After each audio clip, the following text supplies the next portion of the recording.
مرسی T V, پیغام رحمت۔ کیا ڈیجیٹل فوٹو اور ویڈیو لینا جائز ہے یا نہیں؟ بہت اہم سوال آپ نے پوچھا ہے، اور جس بھائی نے بھی پوچھا ہے بہت اہم سوال ہے، اور آج کل تو عام ہو گیا ہے۔ موبائل فون ہے جس میں سیلفی لے رہے ہیں لوگ، سیلفی لینے کے چکر میں مر بھی جا رہے ہیں، کہاں سے لے رہے ہیں۔ اب موبائل فون میں اسی طریقے سے سیلفی لینا، فوٹو لینا کیا ہے، پھر اسی طریقے سے ویڈیوگرافی کرنا کیا ہے۔ تو آج دیکھیے دو لوگ لڑ رہے ہیں تو تیسرا ویڈیوگرافی کر رہا ہے، یعنی یہ سب چل رہا ہے مسائل جو ہیں۔ جہاں تک فوٹو کی بات ہے، آج کل جیسے پاسپورٹ ہے، راشن کارڈ ہے، آدھار کارڈ ہے، وہاں سخت ضرورت ہے تو ہماری فوٹو تو وہاں لگے گی، تو وہاں لگانا ہی پڑے گا، بغیر اس کے کام اپنا نہیں چل سکتا ہے۔ لیکن ویسے جو ہم فوٹو لے رہے ہیں ایک یادگار کے طور پر، جیسے میاں بیوی فوٹو لیتے ہیں، بڑھاپے میں پھر دیکھتے رہتے ہیں تو ایسی تھی، میں ایسا تھا، ویسا وہ چلتے رہتا، تو یادگار کے طور پر فوٹو رکھنا صحیح نہیں ہے، اس سے بالکل بچنا چاہیے۔ آئیے ایک حدیث میں سنانا چاہتا ہوں، صحیح مسلم کتاب اللباس وزین، حدیث نمبر 2110۔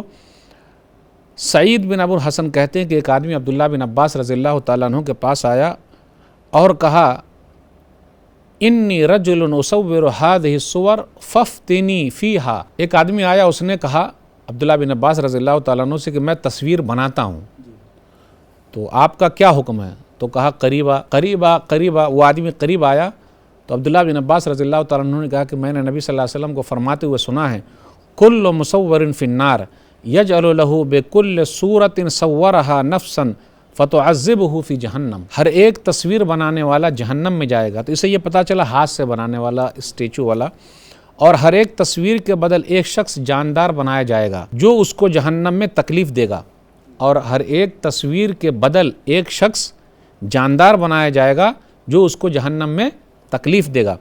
عبداللہ بن عباس رضی اللہ تعالیٰ عنہ نے اس آدمی کو یہ رائے دی، کیا کہا، ان کنت لابد فاعلا فصنع الشجرہ وما لا نفس لہ۔ اگر تو واقعی تصویر بنانا چاہتا ہے تو کسی درخت کی تصویر بنا یا بے جان چیز کی تصویر بنا۔ تو اسے یہ پتہ چلا کہ نیچر وغیرہ ہے، درخت وغیرہ ہے، تو اس کی تصویر ہم اور آپ لے سکتے ہیں، ہاں، لیکن اس طریقے سے فالتو تصویر لینا صحیح نہیں ہے۔ لیکن آج کل دیکھیے ایک ماڈرن طریقہ چلا ہے کہ جو جس کو چاہتا ہے اس کے ساتھ تصویر لیتا ہے، کچھ فلمی ہیرو ہیروئن کے ساتھ لے رہے ہیں، کچھ لوگ اپنے چاہنے والوں کے ساتھ لے رہے ہیں، تو یہ سب چیز سے بالکل پرہیز کرنا چاہیے۔ ہاں، کچھ اگر یہ ہو جائے کہ بھائی کوئی ایسی چیز ہے بتانے کے لیے، جیسے کون آ رہے ہیں دعوت و تبلیغ کے لیے، پھر یہ بتانا ویڈیو کرنا ہے دعوت و تبلیغ کے لیے، تو علماء کی طرف سے اس کی گنجائش ہے، تو دعوت و تبلیغ کے لیے، پھر دعوتی پرپس کے لیے فوٹو نکالنا یا تصویر بنانا وہ جائز ہے، لیکن مقصد رہے خیر کا پہلو رہے، برائی کے پہلو کے لیے یادگار کے طور پر ایسا بنانا صحیح نہیں ہے۔ آج کل ویڈیوگرافی چل رہی ہے، کچھ علماء نے اس کو جائز قرار دیا، لیکن ویڈیوگرافی میں دیکھ لیجیے آج کل شادی بیاہ کی ویڈیوگرافی ہے، غلط چیز کی ویڈیوگرافی ہو رہی ہے، تو دعوت و تبلیغ کے لیے جیسا اپنا یہ دعوتی پروگرام ہے اور بھی پروگرام ہے تو اس کی گنجائش نکالی جا سکتی ہے۔ ھذا ما عندی واللہ اعلم بالصواب۔ مرسی ٹی وی کے مزید ویڈیوز کے لیے ہمارے چینل کو سبسکرائب کریں اور بیل آئیکن کو کلک کرنا نہ بھولیں۔ جزاک اللہ خیر۔